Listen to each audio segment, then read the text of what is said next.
Olá, este é o programa Raízes Jornalismo Cultural, que hoje entrevista o professor Barçanufo Pereira Gomes. O professor Barçanufo foi um dos introdutores, uma das pessoas responsáveis pelas primeiras construções de rodovias no estado de Goiás, que começou aí por volta de 1948, 1949. E o programa Raízes Jornalismo Cultural começa já.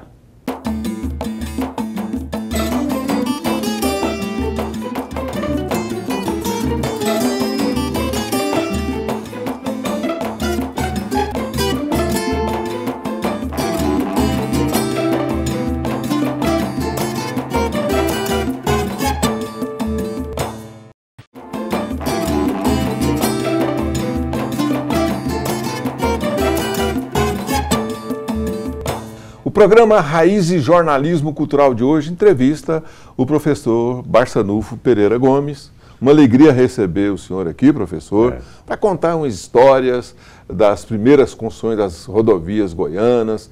Então, o professor Barçanufo,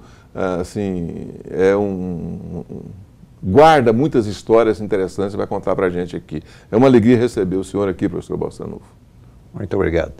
A honra é nossa estar aqui junto com vocês. Estou à disposição para responder o que nós sabemos e que vivenciamos, não digo durante os 82 anos de idade, porque tem uma fase ainda que é a fase de criança, né? Então a gente pode começar a recordar as coisas depois de uma certa idade para frente, né? Tá certo. Então, estamos aqui à sua disposição para responder aquilo que nós lembramos. Junto com a gente aqui, nesse mês de abril, que a gente começa aí, que é o mês do aniversário do programa Raiz Jornalismo Cultural, com o nosso companheiro Edivaldo Lourenço, companheiro assim, de bancada, né? É o presidente da União Brasileira de Escritores de Goiás, um dos escritores mais conceituados no estado e que nos dá a alegria de compartilhar esse espaço aqui como entrevistador. Ô, Darcy, muito obrigado. A gente vê um programa desse comemorando aí 8 anos no ar, num ambiente que não tem muita tradição de eventos culturais duradouros, é realmente um feito extraordinário. E o que eu só poderia dizer parabéns para você e todo mundo que participa da confecção do programa, né? Mas então, vamos lá, as perguntas ao professor, a entrevista ao professor Barçanufo. Edivaldo, em off você falava com ele o que significava o plano integrado, o Plano Nacional de Integração, não é? Então a gente poderia começar com esse tema, né? Eu estava conversando com ele antes, se aquela questão da integração nacional que existia no movimento revolucionário, que muitos chamam golpe militar de 64, se também existia no pós-guerra, no governo Getúlio, tal. Como é que era aquele sentimento de integrar para não entregar? E aí foi nesse contexto que começaram as grandes rodovias brasileiras que o senhor participou de uma forma tão ativa.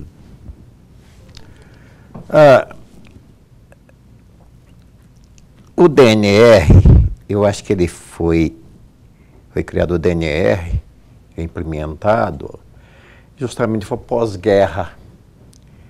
Ainda me lembro que em 1942, parece que foi justamente o ápice da intensidade da guerra, da Segunda Grande Guerra Mundial. Havia um medo das autoridades brasileiras, do Brasil ser invadido, se ter território perdido para outras nações, professor, naquela época? Olha, houve inclusive, quando o Brasil participou da Segunda Guerra Mundial,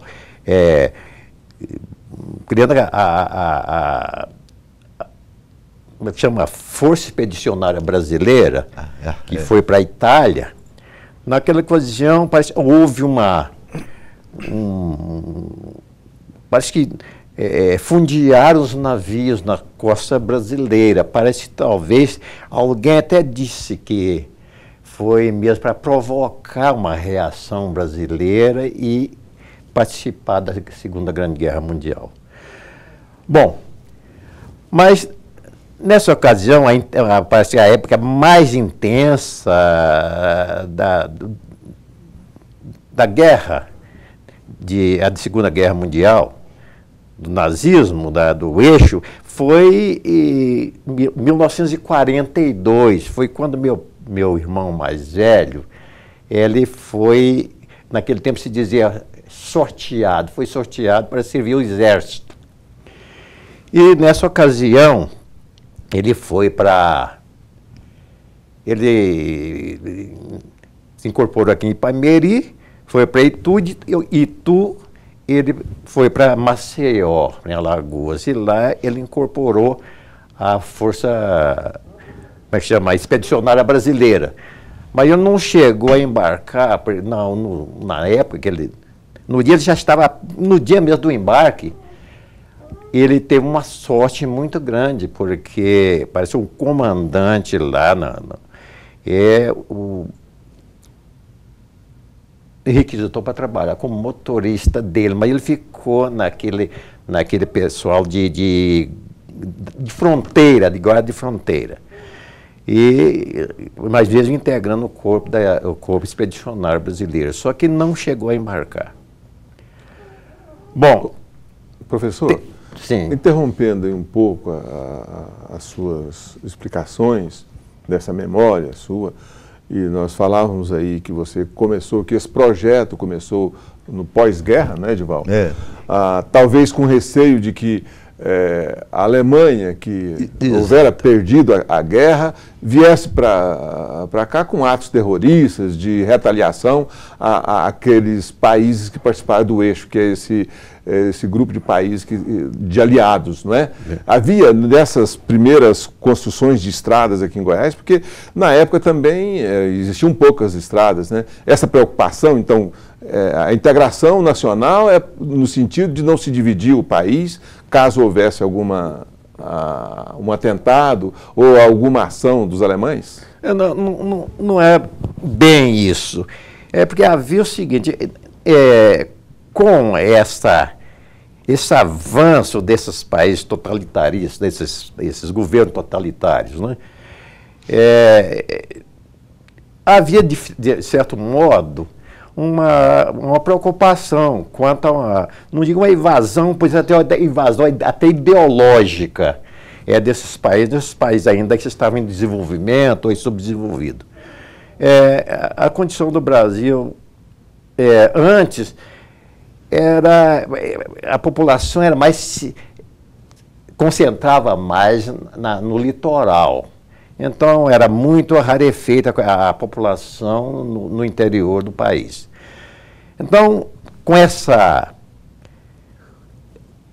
guerra, da Segunda Guerra Mundial, Segunda Grande Guerra, despertou muitos países e criaram, então, logo que a Alemanha foi derrotada, então, para prevenir um possível surgimento de uma possível outra invasão de países que estivessem mais fragilizados, possivelmente nas suas fronteiras, e a população, vamos dizer, mais condensada, menos densa no interior. Então, surgiu parece uma nova política, uma nova ciência política, uma nova ciência que é chamada geopolítica. E essa geopolítica procurava, então, esses países mais fragilizados, procurasse, então, fazer uma integração da população para o interior, interiorizar a população desses países. E com isso, também fortalecer uma espécie de vigília nas fronteiras, para evitar a invasão pelas fronteiras. O Brasil, pela sua extensão territorial, uma fronteira muito grande, principalmente a fronteira mais terrestre, né, no norte, Então precisava haver uma integração, maior integração da população no interior, interiorizar a população. Então não só integração populacional, mas também o desenvolvimento econômico.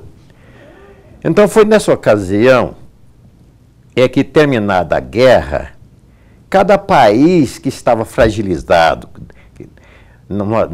em suas fronteiras, então procurou imediatamente implementar os meios para essa integração social e econômica. Dessas regiões? Nessas regiões. Então o Brasil tinha muito o que fazer.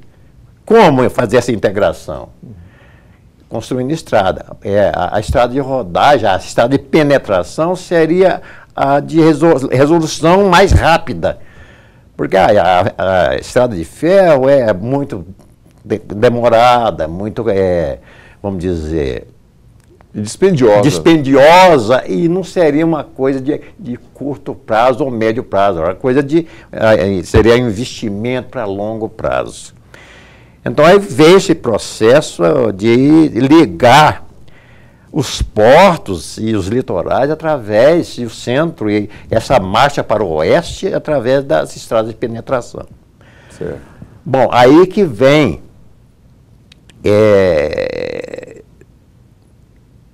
essa criação do DNR, e que foi uma condição que os próprios países aliados,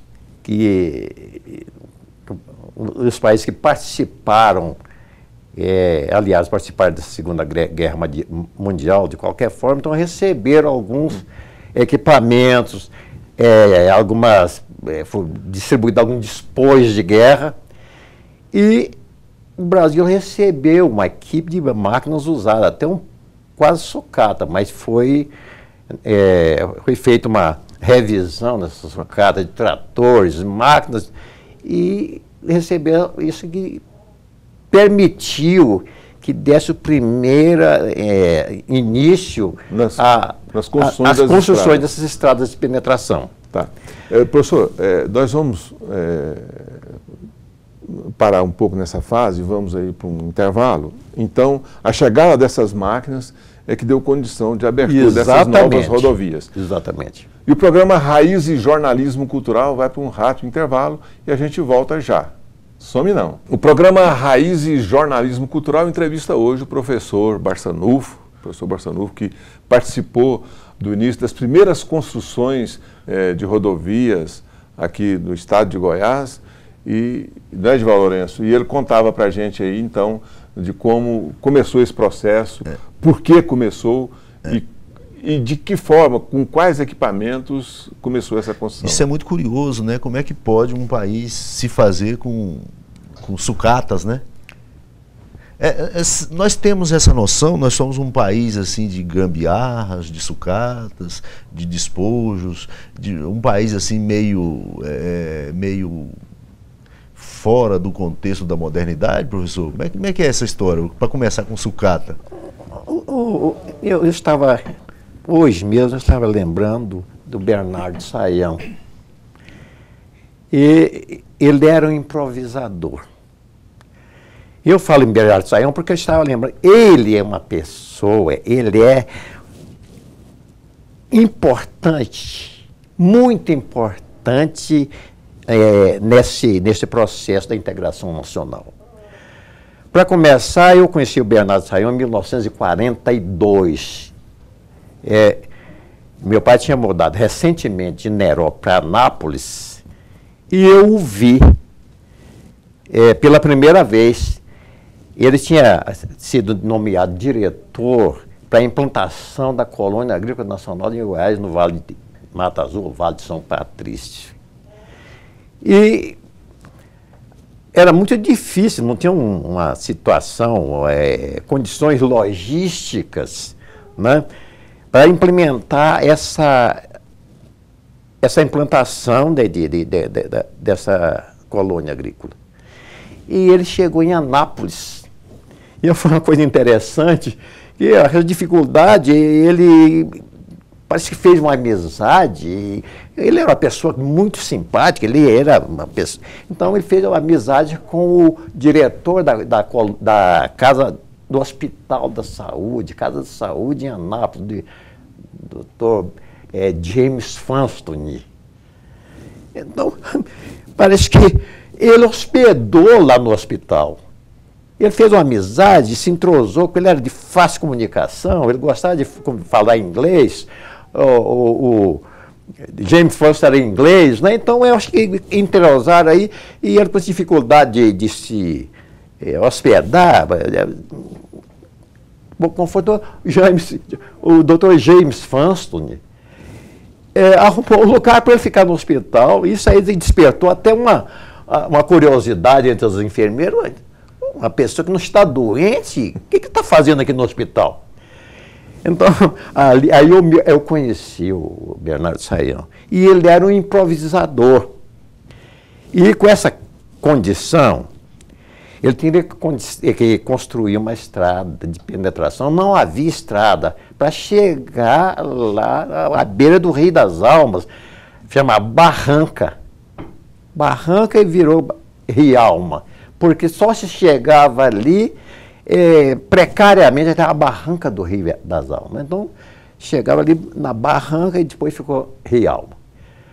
Para atravessar para a iniciação e implantação da sede da colônia, que hoje é Séries, eu tinha que atravessar o Rio das Almas. E naquele tempo o rio era caudaloso, os rios hoje diminuíram. As águas dos rios diminuíram, mas naquele tempo era caudaloso, principalmente chovia muito. Eram duas estações bem definidas, né? Era seca ou chuva. Então, atravessava por canoa o rio.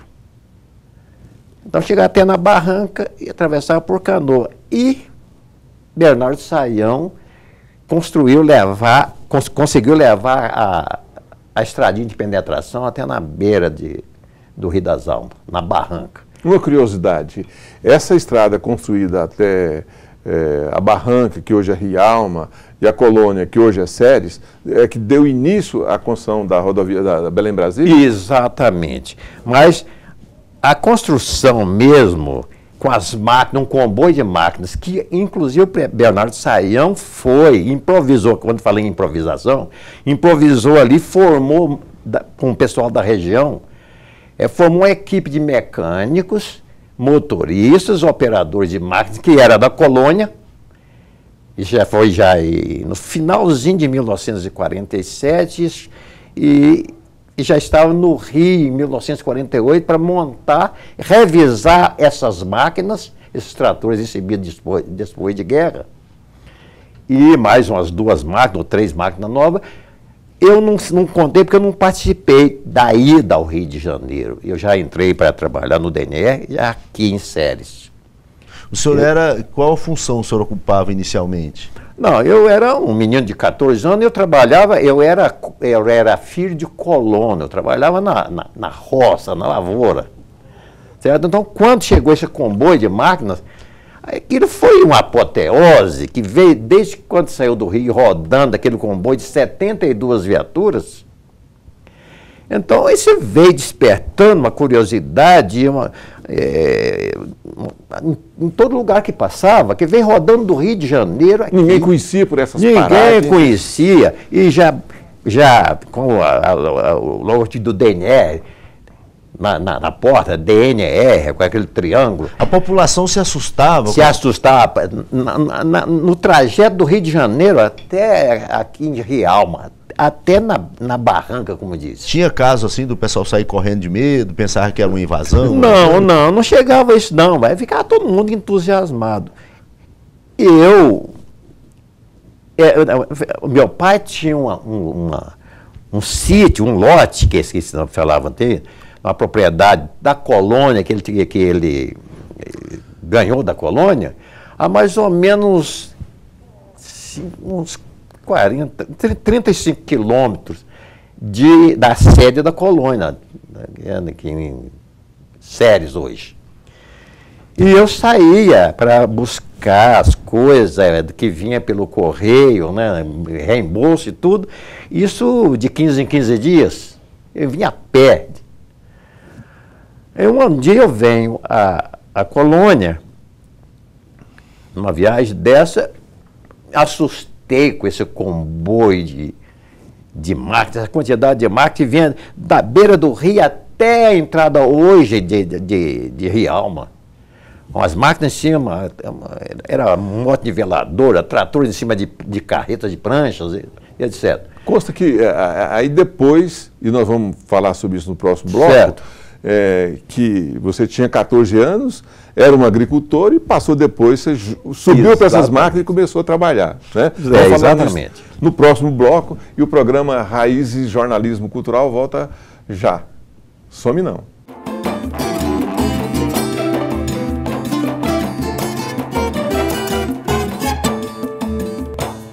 Você já conhece o Cartório Mais? A gente realiza serviços cartorários em todo o Brasil, de forma prática, ágil e segura. Aqui, você faz operações como reabilitação de crédito, solicita certidões em qualquer lugar do Brasil. E você ainda pode aproveitar as vantagens da Pasta Mais, que reúne todos os documentos necessários para o crédito imobiliário. Visite uma de nossas unidades e conheça as facilidades de outros serviços cartorários.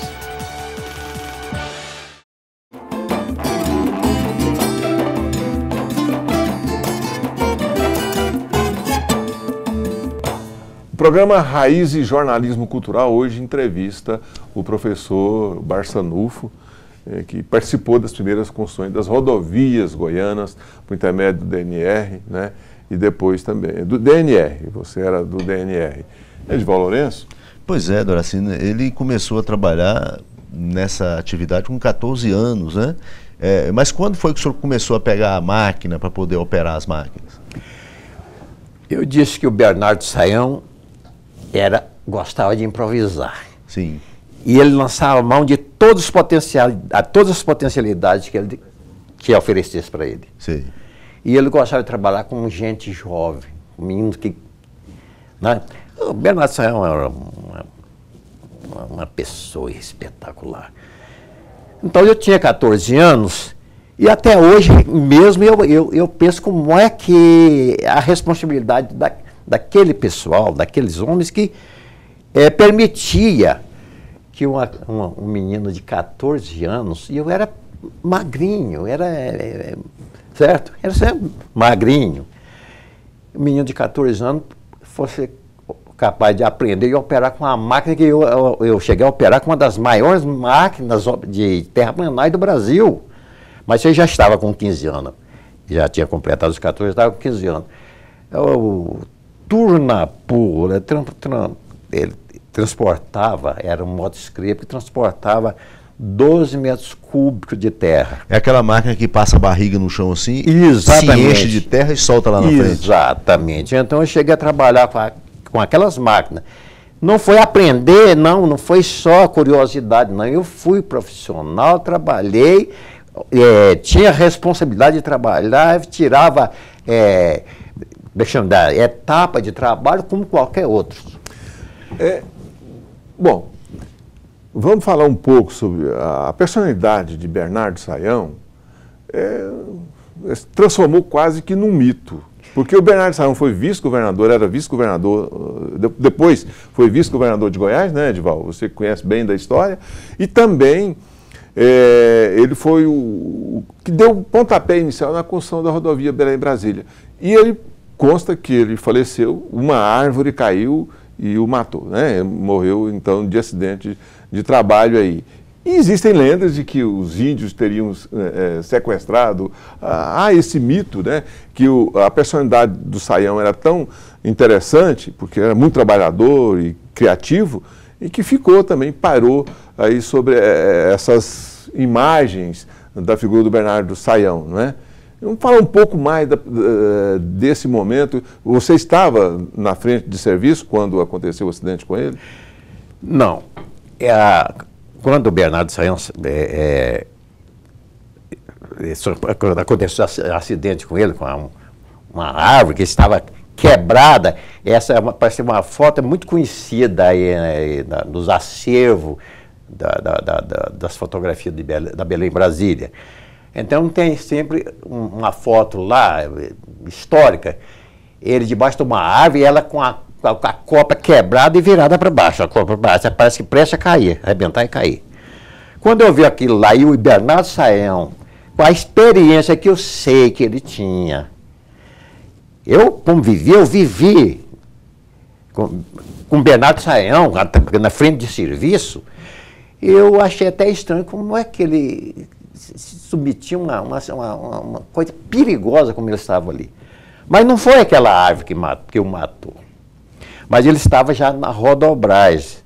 Ele deixou a colônia, na época que ele foi, ele prestou uma colaboração com o DNE, porque ele era o diretor da Colônia Agrícola Nacional de Goiás. Então, eu até não entendi essa dupla, como chama? Função dele, não sei como, mas eu acho que pela sua experiência nessas estradinhas de penetração, eu acho que ele foi convocado para ele prestar uma assistência. Mas ele prestou assistência de tal maneira que ele administrava quase tudo. Veio junto na época lá com esse comboio, parece que o engenheiro-chefe ali, Gastão Coreixes, Jair Lage Siqueira, irmão do governador, que foi governador aqui, Otávio Lage, filho do Jales Machado, que foi deputado, e criador do projeto que foi aprovado da criação da Espévia, que também veio tudo junto isso, e a verba da Espévia também, ela que financiou, a construção, parte da construção da Belém Brasília e de outras estradas também de penetração, para a integração nacional. Professor Barçanufo, nós vamos chegando aí, a história é instigante, é muito interessante, mas nós vamos chegando, infelizmente, ao final do programa Raiz Jornalismo Cultural, né? E a gente agradece aqui a sua presença, e vamos convidá-lo outras vezes para falar um pouco mais sobre essa história que é muito interessante, que é o desbravamento do interior goiano. Exato. Né?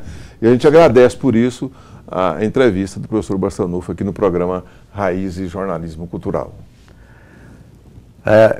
Sou eu quem agradece essa oportunidade, porque a gente vivenciou essa marcha para o interior e a gente participou. E há muito mais coisas que vieram após o início dessa integração nacional que nós participamos também. Uhum. Então, estamos à sua disposição para qualquer hora que quiser complementar essa informação, a gente está à sua disposição. Muito obrigado, professor Barçanufo. Edivaldo Lourenço, vamos lá? Pois é, Doracino, tinha muito mais coisa para perguntar ao professor, né? Mas, infelizmente, o tempo é curto. E obrigado a você de casa, que você tenha uma ótima semana. E a gente volta no próximo programa. Até lá. Some não.